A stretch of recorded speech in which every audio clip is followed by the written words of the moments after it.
requerimento do deputado Lucas Lasmar, a Comissão de Direitos Humanos da Assembleia recebeu em audiência pública representantes de trabalhadores e pacientes dos hospitais Maria Amélia Lins e João 23, que denunciaram violações de direitos humanos devido à precarização dos serviços prestados nas duas unidades de saúde da capital mineira.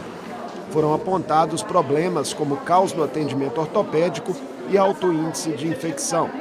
Relatos que corroboram observações da comissão em uma visita anterior aos hospitais e apontam que a decisão da Fundação Hospitalar de Minas Gerais, a FHEMIG, de fechar o bloco cirúrgico do Maria Amélia Lins para manutenção de equipamentos sobrecarregou o atendimento no João 23. Sabe, lá no João 23, a demanda de atendimento que está causando essa superlotação não está relacionada aos casos clínicos das doenças respiratórias. E isso é dado, isso você pode buscar, pode confirmar, né, com nossos gestores lá do hospital, que a característica do atendimento do João 23 que está levando a essa superlotação, principalmente nos corredores, são os casos de trauma. Se você olhar o número de pacientes ortopédicos, frutos de acidentes, que estão sendo mantidos nos corredores ou aguardando cirurgia ou pós-cirurgias, não tem nada a ver com a questão respiratória. Nós temos cirurgiões de mão, como na reunião que nós fizemos com os médicos, o cirurgião de mão, que é não vou citar o nome aqui, mas que é um profissional caro, que nem iniciativa privada, Mater Dei, não tem um profissional daquele. E ele já passou vários plantões com pacientes a serem operados à toa, não porque ele queira, mas ele é um cirurgião de mão, está esperando anestesista, bloco. Lá no Amélia, a produção dele teria sido 2 a 3 vezes mais do que esse período que ele está no João 23. Ele não consegue levar o paciente para a sala, porque esse paciente precisa recuperar a mão. E aí entra uma urgência, entra um acidentado, só vai ter vaga à noite quando já terminou o plantão dele.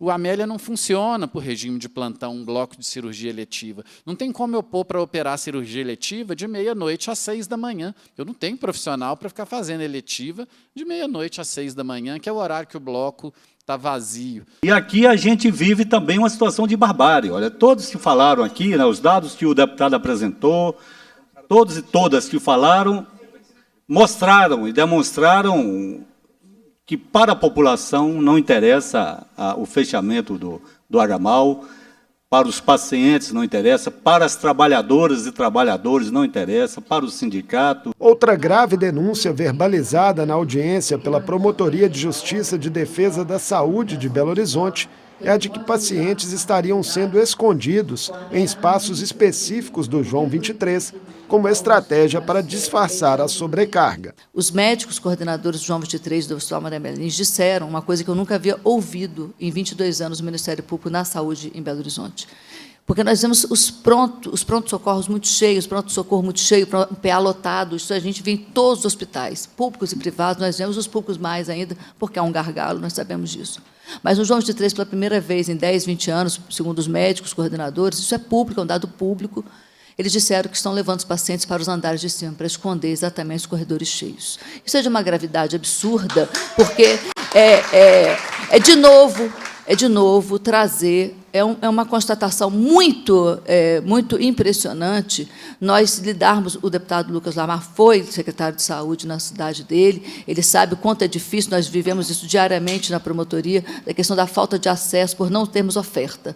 Outra questão é fechar um serviço que está funcionando e trazer isso como um dado que melhora a performance do João 23. O tempo inteiro a gente escuta, mas o João 23 melhorou demais. Fala, então é muito triste, é muito pior do que a gente imaginava. Então, o João 23 ele funcionava de uma maneira muito precária, poderia oferecer à cidade, né, uma assistência muito melhor, e, para isso, precisou de fechar o Hospital Maria Amélia Lins. Então, é um discurso muito até perigoso, né, a gente escutar como que distorce, como se os trabalhadores, a população, não merecesse, né, o mínimo de razoabilidade por parte da gestão pública desse Estado. Segundo a diretoria do Sindicato Único dos Trabalhadores da Saúde de Minas Gerais, o recurso destinado à folha de pagamento da FHEMIG está sendo utilizado, em grande parte, para a manutenção de um alto número de cargos de gestão e não para incremento do número de servidores de atendimento na ponta. Nós precisamos de pessoas, gente, para trabalhar.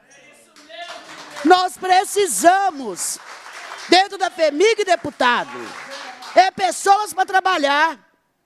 Basta de gente para segurar chicote. No hospital que eu trabalho, tem uma sala que não cabe.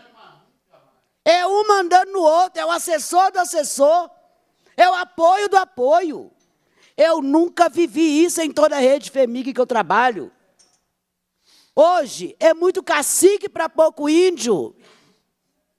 Quem põe a mão na massa é aquele que está diretamente no leito. Um edital da FEMIG para permitir a concessão do Maria Amélia Lins a um consórcio público de saúde ou a uma entidade sem fins lucrativos, com o objetivo de ampliar a realização de cirurgias eletivas, também foi criticado pela presidenta do Conselho Estadual de Saúde.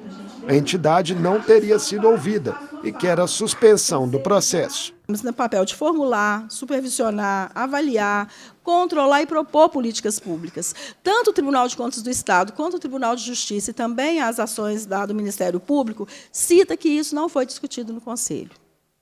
Então, assim, a partir do momento que isso não é discutido no Conselho, né, é invisibilizado o nosso papel de controle social e, de uma certa forma, né, não é dado um direito constitucional do nosso papel enquanto agente público de fiscalização e controle das políticas públicas. Representando a FEMIG na audiência, o assessor da presidência da Fundação, Paulo Sérgio Mendes César, refutou a gravidade da situação. Segundo ele, a taxa de ocupação geral do João 23 seria em torno de 70%, e o edital de concessão do Maria Amélia Lins não caracterizaria um processo de privatização. Diversas instituições tiveram interesse, mas quem ganhou foi um consórcio público de direito público, ou seja, municípios que criam uma autarquia municipal que foi selecionado. Beleza. De fato, que só complementando a fala, que está em análise, porque como tudo foi muito rápido, e pode-se dizer que é um edital inovador, ilegal não.